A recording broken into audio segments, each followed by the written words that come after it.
going to stop here and take a drink and assess where we're going next. How was that? Perfect. Yeah?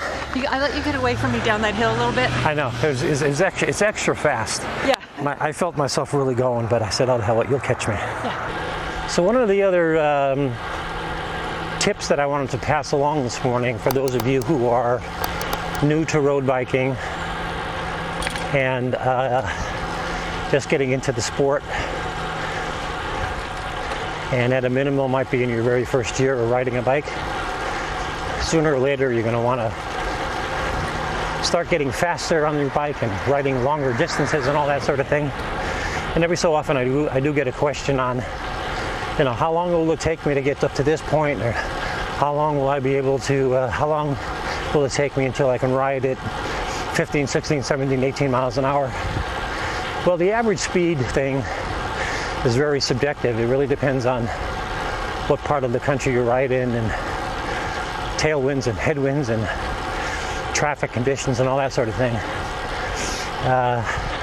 The point I'm trying to get to here is, if you're just getting into road biking, I think my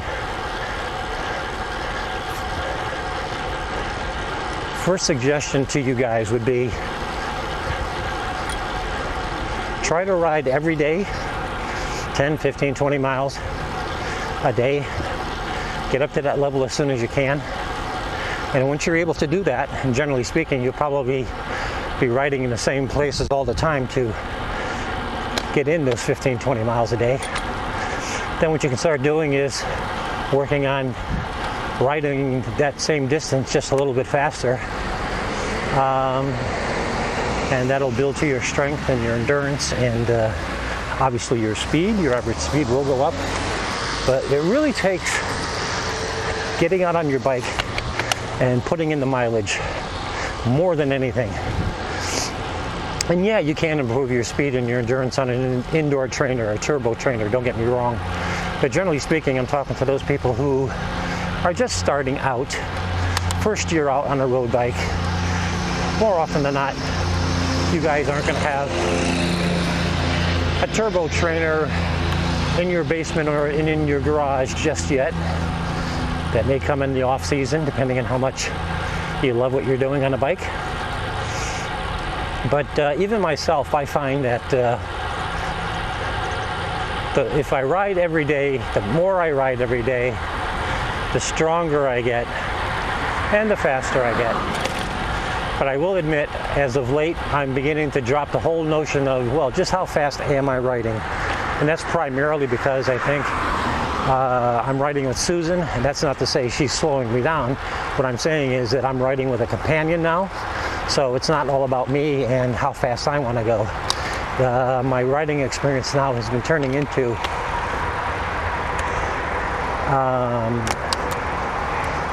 companionship on the bike. Okay.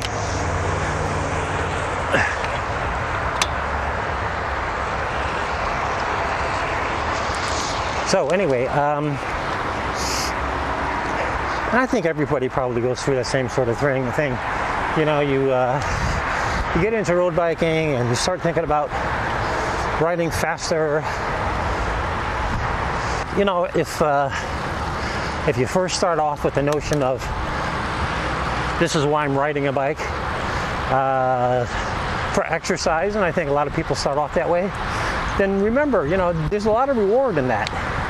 And it'll come, sometimes it takes a little time, but you will find the more you ride, the healthier you become, the more weight you begin to lose, the stronger your legs become, and what I would caution everybody out there is they're still learning to ride and getting into road biking is don't get crazy with numbers and all that sort of thing. The trap really comes from when you're first starting out, that if you were to take my advice that I just gave about riding 20 miles a day, well, the question is, well, gee, the question then becomes, well, how do you monitor your ride? How do you know whether or not you've ridden 20 miles? Well, then you jump right into technology, kids. You either get yourself a bike computer, or you pull out your iPhone and sign up for an app like Strava, and you're able to record your activities riding, and you'll discover how far you're riding. Of course, they're also going to tell you how fast you've been going, and as soon as you start paying attention to that, they got you.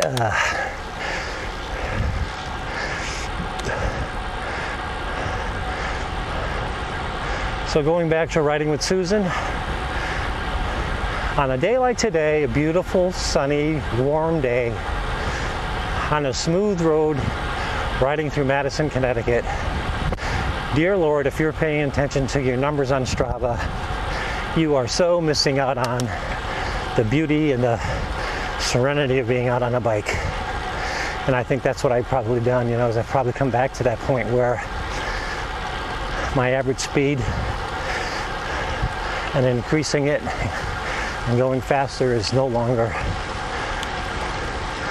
an important issue to me.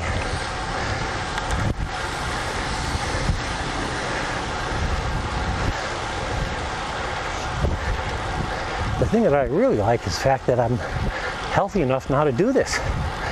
And to be honest with you, it didn't take that long to get up to this level.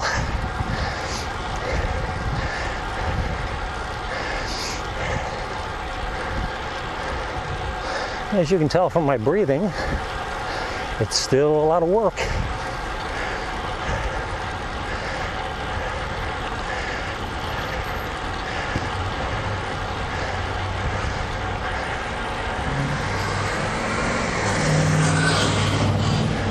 This is a nice piece of road. This used to be an awful stretch of road in terms of tarmac. And last year, they finally resurfaced it.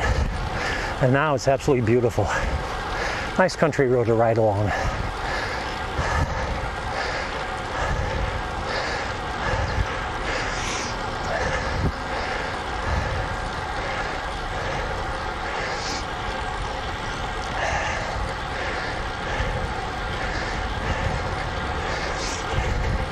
I bring up the subject of average speed and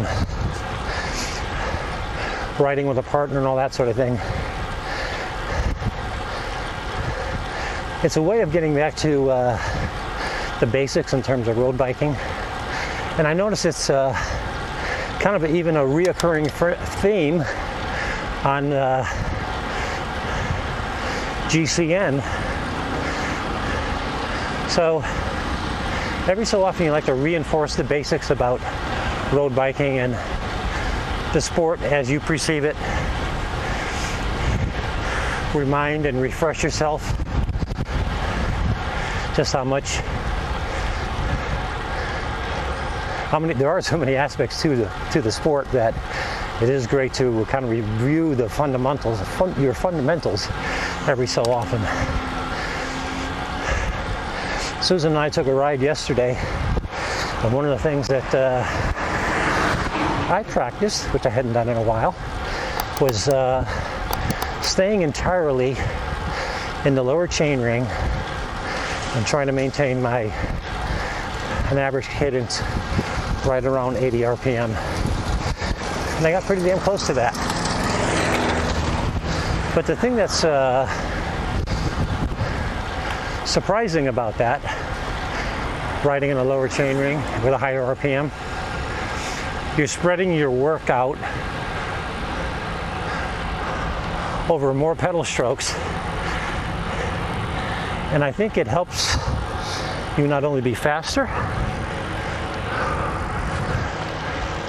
but it adds to your endurance level.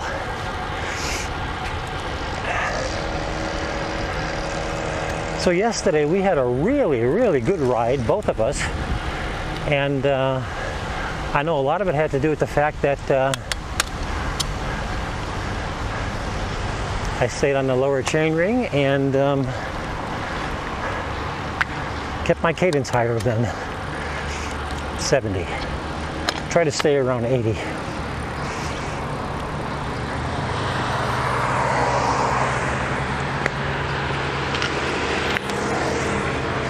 Now we could wait quite a while for this light, so we'll see how it goes.